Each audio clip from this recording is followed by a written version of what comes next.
Welcome to That's My Farm. I'm Katie Sawyer here on the Pringle Ranch outside of Yates Center, Kansas.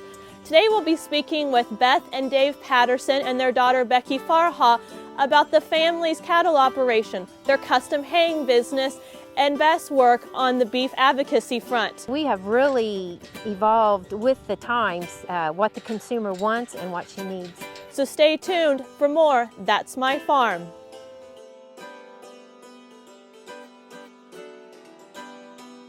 Closed captioning brought to you by Kansas Soybean Commission. The Soybean Checkoff Progress, powered by Kansas farmers. That's My Farm is brought to you in part by Tallgrass Commodities. Big enough to serve, small enough to care. Welcome back to That's My Farm. I'm Katie Sawyer here on the Pringle Ranch south of Yates Center. I'm with Beth and David Patterson and their daughter Becky Farha.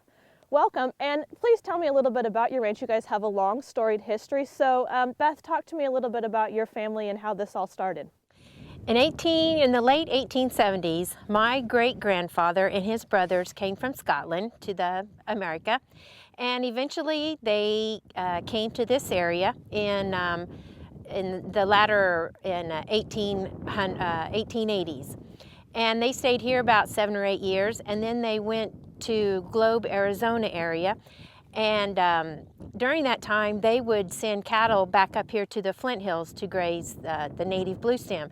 And then after about 7 or 8 years, my great-grandfather, for social privileges and better schools, he brought his 8 children and wife back to this area and started farming and ranching. And then my grandfather ranched, and my father in the 70s built the Pringle feedlot.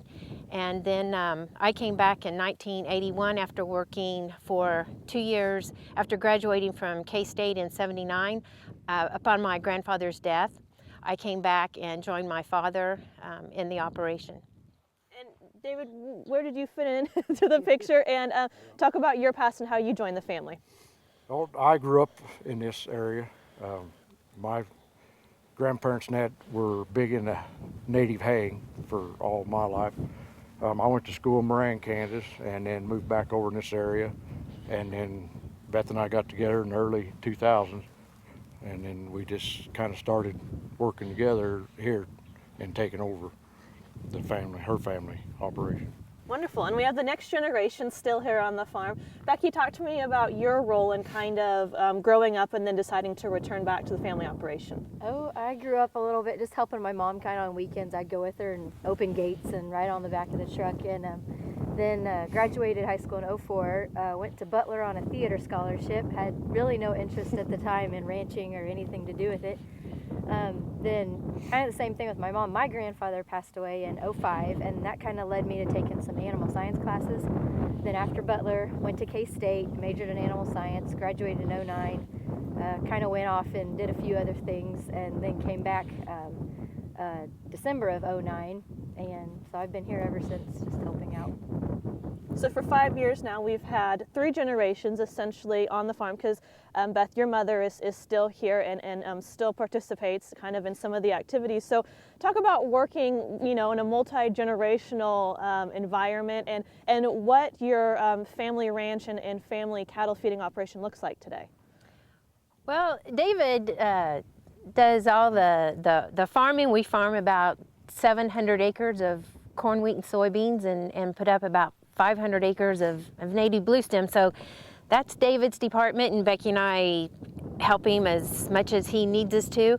And then Becky and I kind of run the pastures. We custom graze about 300 cow-calf pairs for other people. Dave and I have a 65 head cow herd in the spring and the fall. And then we also run some steers in the summer for ourselves. Wonderful. Well, thank you guys, and stay tuned for more on That's My Farm. Soil is the life of a farm, and for 25 years, SureCrop Liquid Crop Nutrition has helped growers produce abundant quality crops while preserving and improving the soils they steward. SureCrop offers complete soil and plant analysis with cropping recommendations, delivery direct to your on-farm storage, and quality crop nutrition custom blended for your field. Choose SureCrop for the assurance of excellence for your soil. Call today or visit their website for more information. The Kansas Wheat Innovation Center in Manhattan is rediscovering ways to get improved varieties and new genetics in the hands of farmers faster. Grower-led and checkoff-funded research initiatives are bringing about positive change. This grassroots leadership provides a strong voice in Topeka and Washington, D.C. Now is the time to partner with Kansas Wheat in moving wheat forward. Kansas Wheat Commission and Kansas Association of Wheat Growers. Farmers investing in their future and yours. Log on to rediscoverwheat.org. That's My Farm is brought to you in part by Tallgrass Commodities, big enough to serve, small enough to care. Welcome back to That's My Farm. I'm Katie Sawyer here on the Pringle Ranch outside Yates Center, Kansas. Would you two ladies talk to me about the starter lot we're standing in now? Can you talk to me about the process you guys take the animals through once they arrive in the lot and kind of the feeding process and the vaccination process you guys put them through? We receive the cattle. Most of them come from a sale barn, and so they need a lot of TLC. Usually, a lot of them have just left their mama or, first time away off the farm. So we receive them and give them the native blue stem, which is excellent for them to kind of get their system worked out. We let them rest, and then we give them their first shots. And then in another couple weeks, we revac and give them their black leg. But they've always got access to the native hay. We start them out on a receiving chow that's medicated, and then switch to a grain ration. We just try and keep things simple. We try and keep them close for 2 weeks, and then when we feel like they're straightened out, the best thing is to either get them out to a grass trap or to a bigger lot where and they still have access to hay and grain, but we just like to get them straightened out and then out on grass as soon as we can. And Becky, you guys obviously are custom feeding a lot of these animals. So what's essential when you're custom feeding? Because these are obviously not your animals; they are owned by somebody else. So what does that mean for you guys? You talked a little bit about the TLC, but what else goes into custom feeding? We try to communicate with the owner as much as possible, let him know what we're doing and when animals are sick, and he's usually pretty good about trusting our judgment. If we need to go get medicine for them, and like Mom said, we keep them close for 2 weeks, and if we need to walk something up and keep them by themselves, make sure they have extra water and hay and a little more care, and we just try to handle them as calmly as possible, just keep them calm and stress-free. And it's just you two, so two females working the cattle is a pretty unique situation, especially in Kansas agriculture. So motherly instinct kicks in on some of this. I mean, does the female aptitude help in any way when you guys are working these cattle, and then just keeping an eye on sickness and just cattle that maybe need a little extra TLC? Yeah, and I think it's just how we are too. I think I grew up around my grandfather, and he was a true cattle person and gentleman, and I learned respect and patience from him.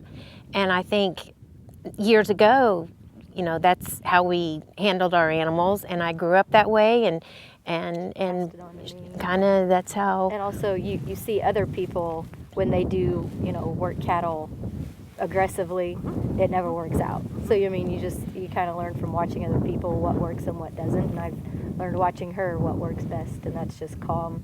We don't use we really never use hot shots. Every once in a while take a flag or a sorting stick, but just use our hands and our body language around them. Wonderful, thank you. Stay tuned for more on That's My Farm. Tallgrass Commodities offers producers bulk commodities at a reasonable price with reliable service throughout the whole Midwest. To find out more about Tallgrass Commodities, visit tallgrass.us or call 785-494-8484. Kansas Farm Bureau, the voice of agriculture, represents Grassroots Agriculture. The state's largest and most powerful farm organization stands up for its members through leadership development, agriculture education, legal defense, environmental advocacy, farm safety, and risk management. Members also enjoy money-saving benefits. To join our organization today or to learn more, go to www.kfb.org or find us on Facebook and Twitter. That's My Farm is brought to you in part by Tallgrass Commodities, big enough to serve, small enough to care. Welcome back to That's My Farm. I'm Katie Sawyer here with Dave Patterson. We're on the Pringle Ranch south of Yates Center in Woodson County, Kansas. Now, Dave, your portion of the whole family operation is the haying and the crops that we're standing beside. So you come from a haying background. So talk to me about kind of what you do and how that works in with the cattle portion of things. Well, part of our operation is custom hay, or we hay native grass. We feed a portion of it to the cattle that we run here, and then we ship either part of it to east to dairies in Indiana or Illinois because they like the calcium that's in it, that's from this hay in this area. And then we ship a lot of it to the feedlots out in western Kansas. Now we're east of the Flint Hills, so we're kind of in the foothills, but talk to me about what kind of grasses you guys have here that make it so unique. This is the native blue stem, and it just is good. Cattle really like it. They start on it easily. Calves like it, and the dairy people like it for what it has in it, and it's just a really good grass for cattle. And then outside of the haying, you guys have a crop operation. Talk to me about how many acres and kind of what you guys are growing. Yeah, we farm about 700 acres row crop, wheat, corn, and beans, and we pretty much everything we grow, we just take it all into the elevators and sell it pretty much. We don't ever use any of it ourselves for feed or anything, and that's what we do with that. Are the acres grazed at all by the cattle? Do you guys use the actual land for anything? Our local fields that are around the headquarters operation here, we do graze the cattle on, mostly the bean stubble. They'll be out on it almost all winter days. If the ground's open, they just really get a lot of stuff out of the bean stubble and that. And what you guys don't hay, you guys have the grazing then. So can you talk to me about kind of the winter grazing? Because I know you guys try to keep the animals out on the pasture as much as possible. So how does this grass stand up in the winter, and you know, what do you guys need to do to supplement then when the grass does kind of dry out? We have all areas for the cattle. We don't run any cattle on what we hay normally for the square hay. And then in the wintertime, they're pretty much on cubes and grazing the grass that's there until really bad weather, and then we'll start feeding the hay to them. Wonderful. Thank you, and join us for more on That's My Farm.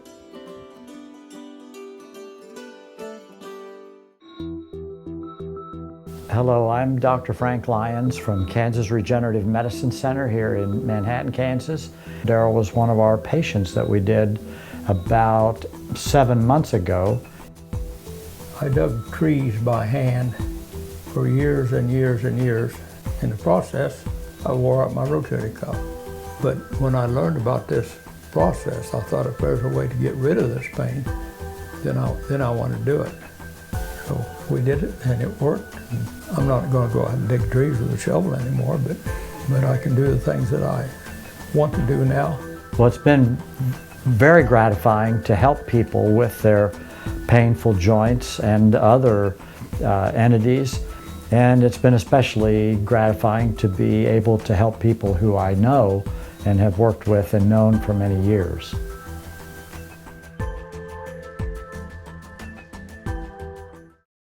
Next time you see a beautiful field of corn, reach out and thank the farmers who work tirelessly to raise corn for livestock feed, renewable fuels, and exports to feed a growing world population.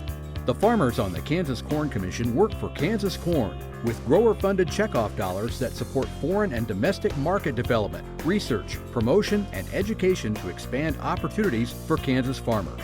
To learn more, visit kscorn.com. Heinen Brothers, a fourth-generation Northeast Kansas farm family, knows how tough farming can be. Farmers helping farmers. Heinen Brothers Ag, selling and servicing crop protection products, fertilizer, anhydrous ammonia, cover crops, quality aerial and ground application. Call today to learn about our extended term financing program. 800-760-4964. HeinenBrothersAg.com. Valley Vet Supply is devoted to providing information and professional quality products at reasonable prices. Valley Vet Supply. That's My Farm is brought to you in part by Tall Grass Commodities. Big enough to serve, small enough to care. Welcome back to That's My Farm. I'm Katie Sawyer here with Beth Patterson, and we're on the Pringle Ranch outside of Yates Center, Kansas. Beth, we're in one of your grazing pastures, sitting in front of a cow herd that you guys custom graze and then custom calve. So can you talk to me about your grazing operation, your cow herd, and what you guys do for your customers? Okay. These cows came to us in April, and we put them out either on fescue or if native is available, but we'll get them in the spring and keep them throughout the summer. Then usually the calves go back to the owners the first part of October, and then the cows will stay anywhere from the 1st of December to the 1st of January, and we'll keep them on native grass or fescue or run crop fields, and before they go back home, usually to northern Kansas. And the owner then calves them out, and then before you know it, they're back here with their baby calves. What's the relationship like? I mean, these are not only someone's livelihood, they're someone's animals, and so you are responsible for caring for them and ensuring that they have healthy animals. So talk about the relationship of custom caring for animals like this. I think we feel like we take care of our customers' cattle just as good, if not better, than our own. We know we're responsible for somebody else's livelihood, and they've entrusted us with the care of their cattle, and so we make every effort to make sure the cattle are cared for and that those people, they feel comfortable with us taking care of them. On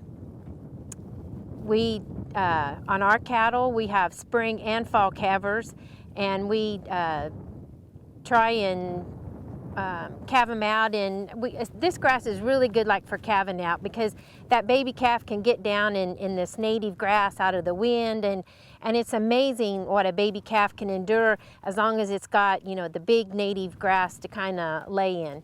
Stay dry. Talk a little bit about calving out in kind of a more of a pasture setting as opposed to more of a pen and, you know, a sheltered setting. You said this grass provides good coverage, but also there's wide open spaces, which means you have lots of areas for cows to drop calves. So what are the advantages and what are some of the hurdles of calving out like this? Well, I think the cow is, she can go off on her own and kind of be by herself, and that time of year we're feeding and checking the cows anyway. It's always good to have a facility available if you need to get a cow in if she's having trouble, but most of the time we don't have any trouble calving, and this is just they find shelter either amongst the trees or the hills or down in a creek bottom or something. There's just a lot of protection for that cow and it's how they used to do, you know, years ago out on the open range. What does a typical day look like during calving season for you guys?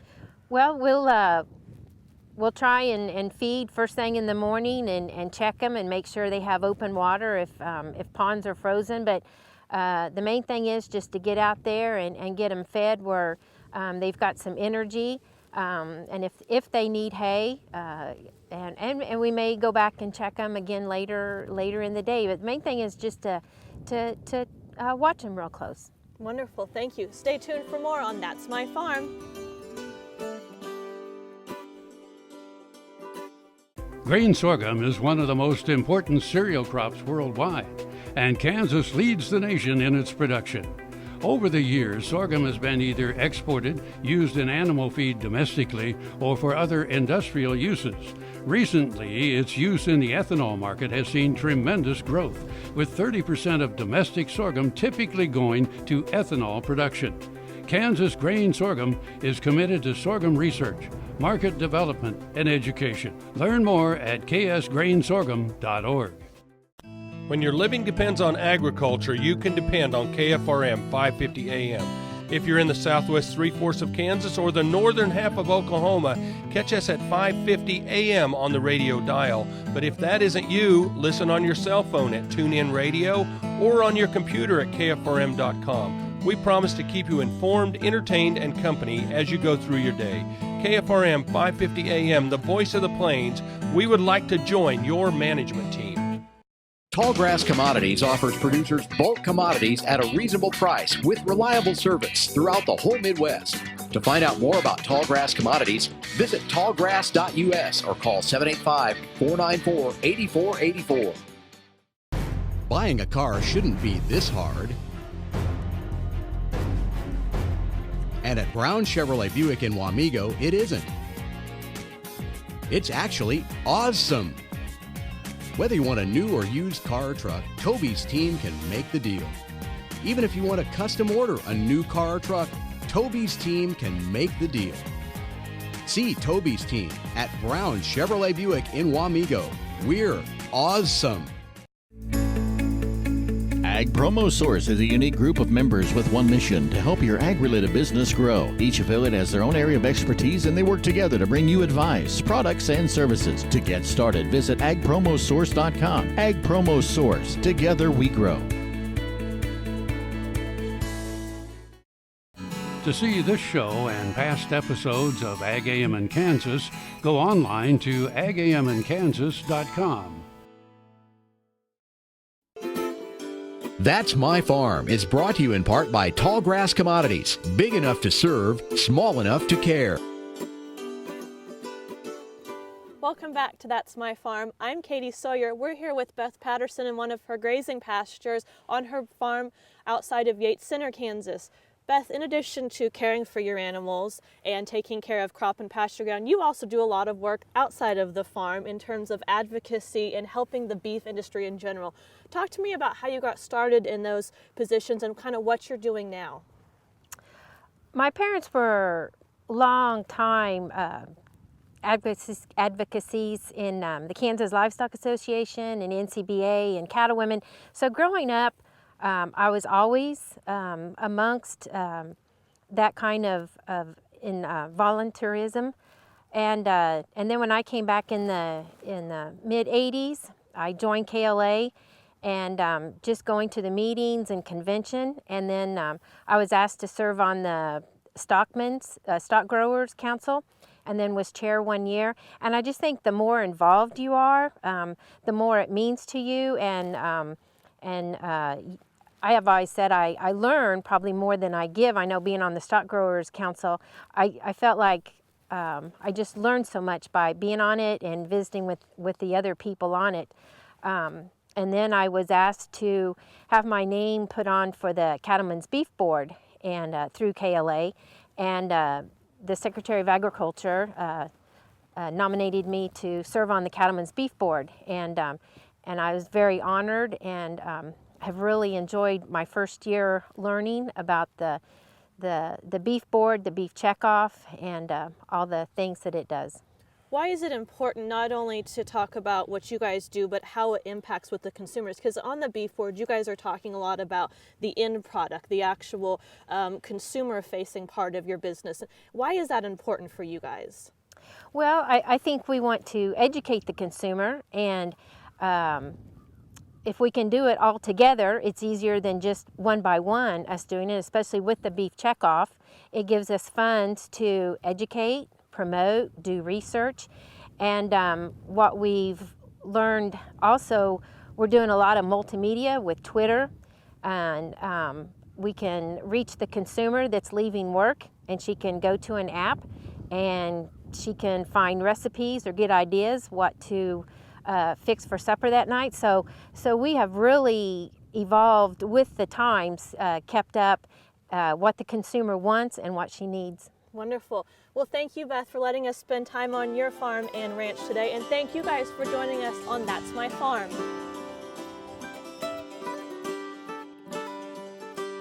Closed captioning brought to you by Kansas Soybean Commission.